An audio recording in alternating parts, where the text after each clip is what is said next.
मुसळधार पावसामुळे अंधेरी सबवेमध्ये पाणी साचलेलं आहे। पाणी साचल्याने वाहतूक ठप्प झाली आहे। वाहतूक ठप्प झाल्याने नागरिकांना अडचणींचा सामना करावा लागतोय। अंधेरी सबवे ज्या ठिकाणी दरवर्षी पाणी साचत असतं आणि याही वर्षी या ठिकाणी स्थिती काही नवीन नाहीये, तर तशाच पद्धतीने पाणी साचल्याचं दिसतंय। बॅरिकेडिंग करण्यात आलं आहे पोलिसांकडून आणि गुडघ्यापर्यंत पाणी या ठिकाणी साचल्याची ही दृश्य आपण लोकशाही मराठीच्या माध्यमातून बघू शकतोय। तर सबवेमध्ये पाणी साचलेलं आहे आणि इकडची वाहतूक ठप्प झाल्याचं दिसतंय। पहाटेच्या सुमाराची ही दृश्य आहेत। तर वाहतूक ठप्प झाल्याने नागरिकांना मात्र अडचणींचा सामना करावा लागतोय। अंधेरी सबवेमध्ये किती मोठ्या प्रमाणामध्ये हे पाणी जात होतं, एखादी नदी असावी ती वाहत जात असावी आणि त्याच्यावरचा हा पूल आपल्याला वाटतोय, मात्र हा सबवे आहे आणि जिथून तुम्हाला पाणी पुढे वाहत जाताना दिसतंय त्या ठिकाणावरून दररोज जेव्हा पाऊस नसतो त्यावेळेला गाड्या जात असतात, मात्र आज या ठिकाणावरून नदीसारखं पाणी वाहताना दिसून येतोय आणि तिथली वाहतूक यामुळे ठप्प झाल्याची माहिती समोर येते। तर नागरिकांना मात्र प्रचंड अडचणींचा सामना करावा लागतोय। तर अंधेरी सबवेच्या ठिकाणी सुद्धा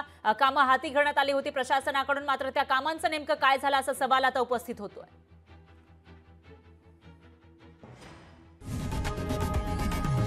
लोकशाही मराठी ऐका, पहा, जागरूक रहा।